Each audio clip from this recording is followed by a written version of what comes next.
Alors, imaginez un peu la scène. On est en pleine Seconde Guerre mondiale et des soldats français se mettent à tirer sur d'autres soldats français. Oui, des alliés qui se battent contre des alliés. Non, non, ce n'est pas de la fiction, c'est ce qui s'est réellement passé lors de la bataille de Dakar. Une opération alliée, baptisée Opération Menace, qui devait rallier un port ultra stratégique à la cause de la France libre, mais qui a tourné au fiasco le plus total. La France m'a confié Dakar. Je défendrai Dakar jusqu'au bout. Eh bien, ces mots, ce sont ceux du gouverneur général Pierre Boisson. Et ce n'était pas du bluff, loin de là. C'était la promesse d'une résistance acharnée, et ça a été le coup d'envoi d'un affrontement vraiment sanglant. Mais alors, la question qu'on se pose tous, c'est comment a-t-on pu en arriver là?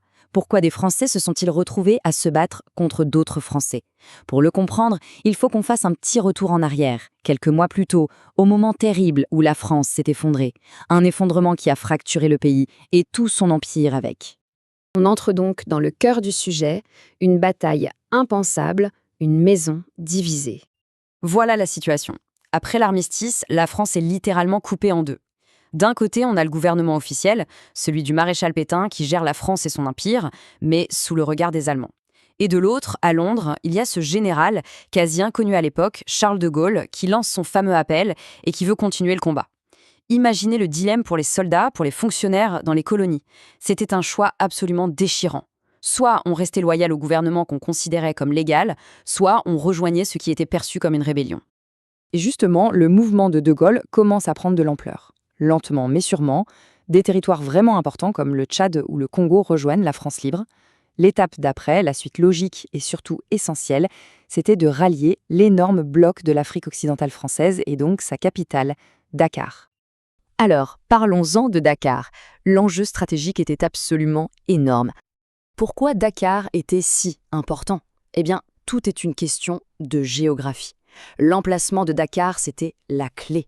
Contrôler Dakar, ça voulait dire contrôler les routes maritimes vitales en plein milieu de l'Atlantique. Pour les Britanniques, l'idée de laisser ce port à un régime qui pouvait pencher du côté de l'Axe, c'était un cauchemar absolu. Et pour De Gaulle, c'était encore plus que ça. Prendre Dakar, bien sûr, c'était gagner un territoire immense, mais c'était surtout, gagner la légitimité et les ressources qui transformeraient son mouvement en une force avec laquelle il faudrait compter. Et puis, il y avait une autre raison. Une raison beaucoup plus concrète, on va dire. Plus de 1000 tonnes d'or. Oui, 1100 tonnes. C'était les réserves d'or des banques de France et de Belgique qui avaient été évacuées là-bas pour les mettre à l'abri. Une fortune colossale qui pouvait littéralement financer tout l'effort de guerre. Alors, avec de tels enjeux sur la table, les Alliés décident de monter une opération. L'opération Menace. Le plan, sur le papier, semblait assez simple. On envoie une flotte énorme pour impressionner tout le monde, on ajoute la présence du général de Gaulle, et hop, la garnison de Dakar, impressionnée, devrait se rallier sans qu'un seul coup de feu ne soit tiré. C'était le plan. Sauf que c'était une erreur de jugement absolument monumentale. Quand on regarde les forces en présence, sur le papier, il n'y a pas photo. La force alliée est écrasante. Des cuirassés, un porte-avions, c'est une armada vraiment impressionnante. Mais attention, en face, les défenseurs de Dakar n'étaient pas démunis, loin de là. Ils avaient le Richelieu, un cuirassé flambant neuf, même s'il était un peu endommagé. Ils avaient des batteries côtières redoutables. Et surtout, ils avaient une chose que les Alliés avaient sous-estimée, la volonté de se battre. Et le plan a déraillé, mais presque instantanément. Le premier jour, un brouillard à couper au couteau recouvre la baie. Résultat, l'énorme flotte alliée est invisible. L'effet d'intimidation tombe à l'eau. Quand les émissaires de Gaulle tentaient d'accoster, ils sont accueillis par des tirs. Mauvais départ. Le deuxième jour, l'ultimatum est rejeté. Le bombardement commence, et là, surprise, les canons de Dakar répliquent avec une précision terrifiante. Et enfin, le troisième jour, c'est le coup de grâce. Un sous-marin de Vichy réussit à torpiller le cuirassé britannique, le HMS Resolution. Là, c'en est trop. L'amiral britannique n'a plus le choix, il ordonne la retraite, c'est un échec complet. Au-delà de la défaite militaire, c'est le drame humain qui est au cœur de cette histoire. Des Français qui tirent sur d'autres Français. Mais pourquoi? Pourquoi une telle résistance, une telle hargne de la part des défenseurs de Dakar? Pour bien comprendre, il faut savoir que pour les soldats de Dakar, cette attaque n'était pas du tout une libération. C'était une agression pure et simple. Et elle ravivait un traumatisme terrible et très récent, Mers el-Kébir. À peine 2 mois plus tôt, la flotte britannique avait attaqué et détruit une partie de la flotte française. Bilan, près de 1300 marins français tués par leurs alliés de la veille. Ça a créé un sentiment de trahison et une méfiance énorme. Donc pour beaucoup de marins à Dakar, voir débarquer De Gaulle aux côtés des Britanniques, c'était inacceptable. Il était vu comme une marionnette aux mains de ceux qui avaient tué leurs camarades. Passons maintenant à l'après, l'héritage de ce fiasco. Et vous allez voir, ses conséquences sont pour le moins inattendues.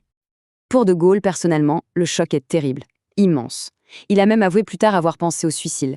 Cette citation tirée de ses mémoires de guerre est très parlante. « Les jours qui suivirent me furent cruels.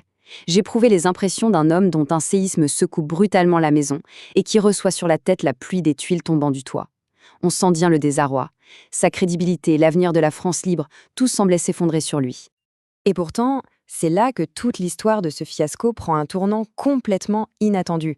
Parce que cette défaite militaire, aussi humiliante soit-elle, va en réalité se transformer en une immense victoire politique pour De Gaulle sur le long terme. Comment est-ce possible? Eh bien, il faut se mettre dans la tête de Winston Churchill à ce moment-là. La résistance de Dakar lui a prouvé une chose fondamentale. Essayer de négocier avec les territoires de Vichy, c'est une perte de temps. Le raisonnement est simple. Si les forces de Vichy sont prêtes à tirer avec une telle violence sur les Alliés, elles ne lèveront jamais le petit doigt contre les Allemands. Donc, pour Churchill, il n'y a plus qu'une seule option viable, soutenir à fond la seule force française déterminée à se battre contre l'Axe. Et cette force, c'est la France libre. D'un seul coup, cet échec cuisant a rendu De Gaulle absolument indispensable aux yeux des Britanniques. Alors, pour finir, on peut se poser la question. Et si l'opération avait réussi? Si Dakar était tombé sans résistance?